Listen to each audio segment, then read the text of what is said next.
Okay, so this was, well, I guess I should introduce myself. My name is Andrea Giorgio. I'm the Intake and Rescue Manager at Geauga Humane Society's Rescue Village in Novelty, Ohio. We are a brick and mortar animal shelter. We do not have a government contract. We take in about 1,500 animals a year. And we were founded in 1974.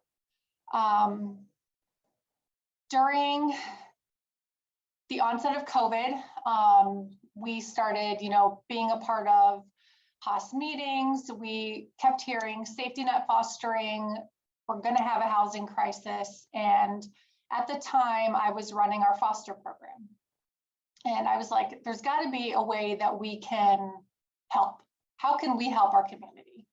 I had first presented the idea of a safety net foster program to our leadership team. It was met with support, but also valid concerns. How are we going to do this? Did we have the manpower, staffing, legality? If we take in an animal and the pet owner falls off the face of the earth, what legal rights do we have to the animal? So I took everybody's kind of ideas, their thoughts, their feedback, and kind of ran with creating a program that I named the Community Guardian Program, which is our current safety net foster program.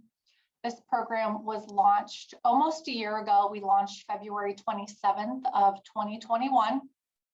Year to date, we have helped 15 animals, and we have a success rate of returning all of those animals back to their owner, except for one. So this PowerPoint is a shortened version that I gave a presentation to our foster parents on. It kind of covers the basics, but some stuff may be repeat of what you guys have already heard today. So pretty much our program, it's a safety net foster program that's an alternative to shelter surrender for pet owners who are facing a life obstacle. Evictions, facing homelessness, experiencing homelessness, domestic violence, refusing medical care. We do have a pretty high elderly population in our area, and we do receive calls quite often from social workers or family members or pet owners themselves saying that they are refusing medical care because they do not have anybody to care for their pets, or they don't have the money to pay for boarding or pet sitting or anything like that.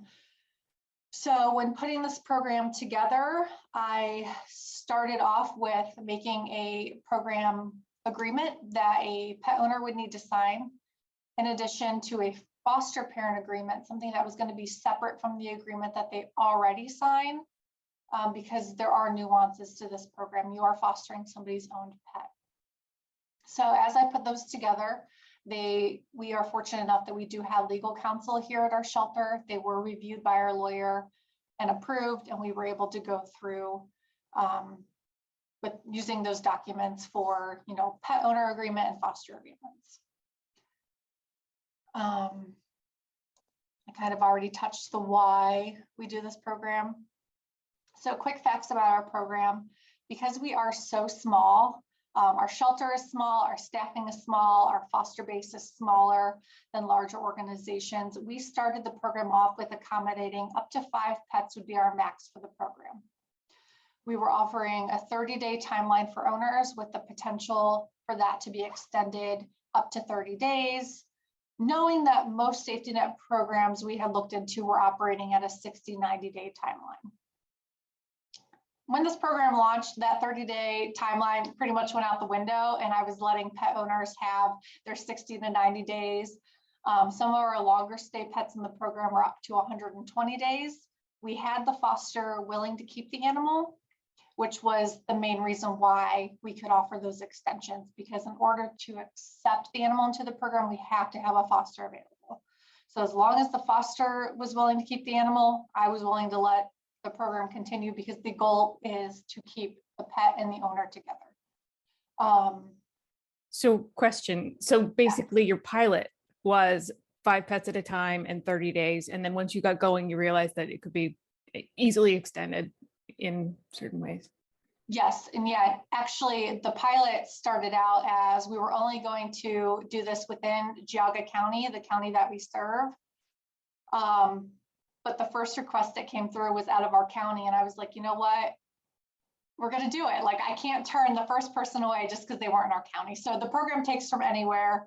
We don't have any type of jurisdiction restriction or anything like that anymore. Animals that we take into the program, they have to meet our same intake criteria. In case we do, you know, in case the owner is not able to reclaim the animal, we do have to place them up for adoption. It's nothing crazy, you know, the animal just has to be safe to handle. No bite history for dogs, but again, we use our discretion with that based on circumstances. Pet owners are not able to visit their pets while they're in the program. I do check in with them weekly. Pet owners will give me a weekly report. Our foster manager checks in with our new foster manager checks in with the fosters to get a report from them. So there is that constant communication, and it also lets us keep in contact with the owners. If they need a resource, we can direct them. If they need help with this, we can direct them. And that way we're not going lengths of time without staying in contact with them, because that's kind of when things can fall to the wayside. In our agreement, we do have it stated that if the pet owner cannot reclaim, they stop contacting us or anything like that, they fall out of touch with us, the animal will become our property and we can go ahead and move forward as we see fit. We do warn our fosters to expect this to happen, and we ask them to remain judgment-free. And what has really helped our staff, because typically these animals come in, they do have to stay a night or two at the shelter to arrange for foster pickup, is that we know a lot more about them. And this also helps our fosters too, because it's not just an animal that they're taking from the shelter who we might have some background on, but we know pretty much the animal's full life since it's been with their owner, which I think the fosters have really liked to have that additional information, which has helped us be able to place the animals in foster care.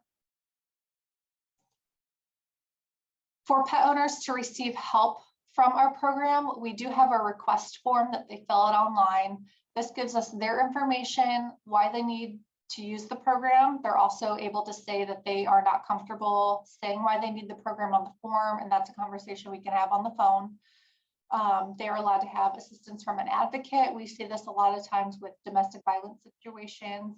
A court advocate or a caseworker might be filling out the form on behalf of the owner. We will always touch base with the advocate, but then we also let them know that we will also need to speak directly with the owner, because they're going to have to fill out the owner agreement. We have an open phone conversation. They also fill out a pet info form on our website that gives us background information on their pets, similar to an owner surrender form, not as in depth, because I don't want to scare people away that they have to fill out all this information. And I base a lot of the feedback and the information I get from pet owners on the phone conversation I'm having with them. If the pet owner does not have access to the internet or cannot fill out the form via their phone or computer, they can call us. We will fill it out while we're on the phone with them, just because we use Google Form and it collects all of our data for us about the program. I know data has already been touched on today. It's really important to keep that program data. It's helped us a lot, especially at the end of last year, because it was our first time. Everybody wanted data on this community guardian program. So I was really happy that I kept such strict stats on the program, why we took animals in, their length of stay in the program, the date they came in, the date they were reclaimed, type of animal, zip code they came from, all that stuff. It also helps us with kind of mapping, kind of see, is there a certain area that we're seeing a lot of this need coming from? Do we need to offer additional resources? Do we need to increase recruitment? All of that type of information. We do set expectations for our foster caregivers to remain judgment-free. They sign an additional agreement. They understand that the foster animal does not belong to us or them. We have temporary custody, but in the end, the animal does not belong to us. We just ask that they follow directions and ask questions if they're unsure about something. I'm going to kind of finish up before I go to questions, because I know we're going to do that at the end. Currently, this program is being run in tandem between myself and our new foster manager, Christina, who is unfortunately not able to join us today. Having her on board and running this program in tandem with somebody else has been a huge help. Before trying to run both the intake of safety net foster animals, sending them to foster, doing follow with both parties was a lot of additional work. So if you do have the staffing capability to have at least 2 people on hand, your intake person and your foster person, it's been tremendously helpful, especially for days like today. I came into 6 new requests just today.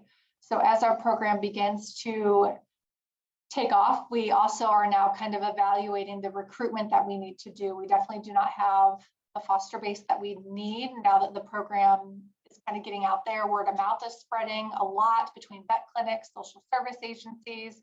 People now know about the program. We're now going to begin marketing the program.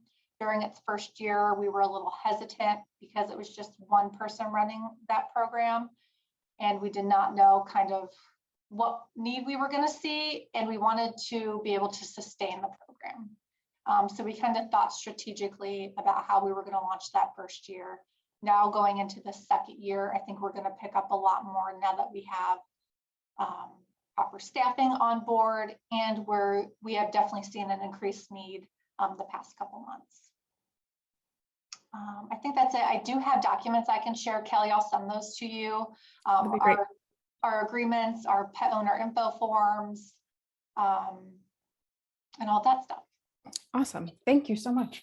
And anything you send, I'll put in that same Google Drive folder. So so they'll all be in the same place. We have so many great questions. Bobby, I really liked yours. Can you touch on if the owners informed you if they couldn't keep the pet, or if they just dropped out of communication? How did that happen? Yes, so that situation was a weird one. We got a call from a city kennel in our area asking us for help. A house was being condemned and a pet owner was, being taken to the hospital or somewhere. I talked to the social worker. Social worker was able to get everything handled on our end as far as paperwork. And at that situation, unfortunately, we were no longer able to get in contact with the pet owner, as they were kind of passed from social worker to social worker. I had to track down the pet owner's son in North Carolina. I wanted to at least do them that service of trying to reach any family member that was available to get the pet, to then where he let me know that his mother would not be able to reclaim the dog, and did, at that point I already had enough information that I could move forward with the dog. I just wanted to go that extra step. But he did say, go ahead and place the dog up for adoption.